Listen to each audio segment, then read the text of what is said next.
Important question है, neat and क्या CUET examination 2026।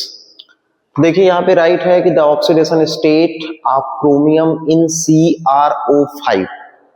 तो CrO5 में क्रोमियम की ऑक्सीडेशन स्टेट आपको फाइंड करना है। तो देखिए कैसे हम लोग फाइंड करेंगे।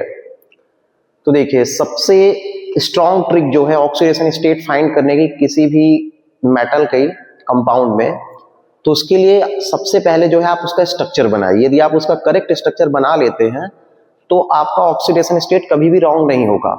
यदि आप X कंसीडर करके फाइंड करते हैं तो मे बी उस मेटल का ऑक्सीडेशन स्टेट रॉन्ग हो सकता है। तो देखिए जैसे मान लीजिए हम X कंसीडर करके करते हैं, तो अक्सर बच्चे करते क्या है कि यहाँ जैसे कंपाउंड है CrO5 और यहाँ पे कंसीडर कर लिए कि Cr का फाइंड करना है तो इसे X बोल दिए।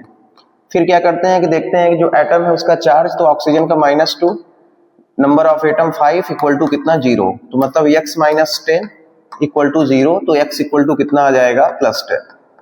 जबकि ये आंसर क्या होगा, रॉन्ग होगा। तो ये आंसर क्या है आपका, इनकरेक्ट है। तो देखिए कैसे हम लोग फाइंड करेंगे, तो उसके लिए हम लोग क्या करेंगे, स्ट्रक्चर जो है इसका बनाएंगे। तो देखिए क्रोमियम हमने राइट किया, ऑक्सीजन यहाँ पे कितने हैं 5 है। तो देखिए क्रोमियम के बैलेंस इलेक्ट्रॉन कितने होते हैं 6 होते हैं। तो पॉसिबल है कि बॉन्ड स्ट्रक्चर कितने बन सकते हैं 6 बन सकते हैं। तो देखिए यहाँ पे जो स्ट्रक्चर हम बनाएंगे, तो देखिए यहाँ पे ये ऑक्सीजन बटरफ्लाई स्ट्रक्चर बनाएंगे, ये ऑक्सीजन। अब देखिए ये हमने करेक्ट स्ट्रक्चर बना लिया है, किसी पे कोई फार्मल चार्ज नहीं आएगा। अब कैसे हम इसका ऑक्सीडेशन स्टेट फाइंड करेंगे, तो ध्यान से देखिएगा। 1 बॉन्ड के लिए जो है एक प्लस होगा एक माइनस होगा, जिसकी इलेक्ट्रोनेगेटिविटी ग्रेटर है उस पे माइनस और जिसकी जो है कम है उस पे पॉजिटिव। तो यहाँ देखिए डबल बॉन्ड है तो मतलब इस पे -2 होगा और इस पे क्या आ जाएगा +2। ठीक है, इस केस में देखिए तो यहाँ सिंगल बॉन्ड है तो यहाँ +1 इधर -1। क्यों ऐसा हो रहा है, क्योंकि ऑक्सीजन की इलेक्ट्रोनेगेटिविटी ग्रेटर है कंपेयर टू द क्रोमियम से। यहाँ पे भी देखिए +1 इधर कितना -1, यहाँ कितना -1 इधर कितना +1। सेम चीजें इसमें भी -1 इधर इतना क्या +1।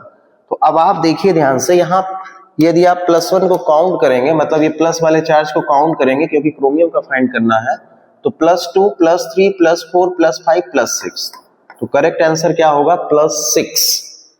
तो जब भी आप जो है ऑक्सीडेशन स्टेट फाइंड करिए तो उसके लिए X कंसीडर करने से पहले आप जो है इसका स्ट्रक्चर बनाइए, तो आपका जो है ऑक्सीडेशन नंबर कभी रॉन्ग नहीं होगा।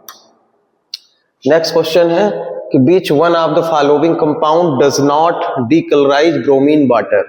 आपको बताना है कि जो फॉलोइंग कंपाउंड गिवन है उसमें जो है ब्रोमीन वाटर जो है डीकलराइज नहीं होता है। तो ऐसा कौन सा कंपाउंड है, तो पहले ये जानिए कि ब्रोमीन वाटर है क्या चीज। ब्रोमीन वाटर जो है अनसैचुरेशन टेस्ट के लिए इंपॉर्टेंट है, मतलब रिस्पॉन्सिबल है। कौन से टेस्ट के लिए, अनसैचुरेशन या अनसैचुरेटेड आप कह सकते हैं।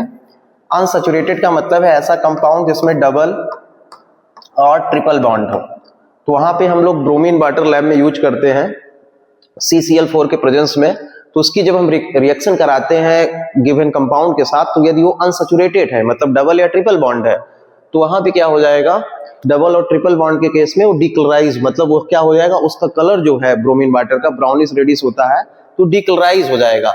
लेकिन यहाँ पे पूछा है कि which one of the following compound does not decolourise, मतलब डबल और ट्रिपल बॉन्ड नहीं होना चाहिए कंपाउंड में। तो कैसा होना चाहिए, सिंगल बॉन्ड। अब ध्यान से देखिए सिंगल बॉन्ड कौन हो सकता है। यहाँ देखिए फिनॉल है तो ये बेंजीन के अंदर डबल बॉन्ड है, तो ये रॉन्ग आंसर हो गया। ये आपको डबल बॉन्ड दिख ही रहा है, बेंजीन में भी है, ये भी रॉन्ग हो गया। यहाँ ये एनिलीन है तो बेंजीन के अंदर डबल बॉन्ड है, तो ये भी रॉन्ग हो गया।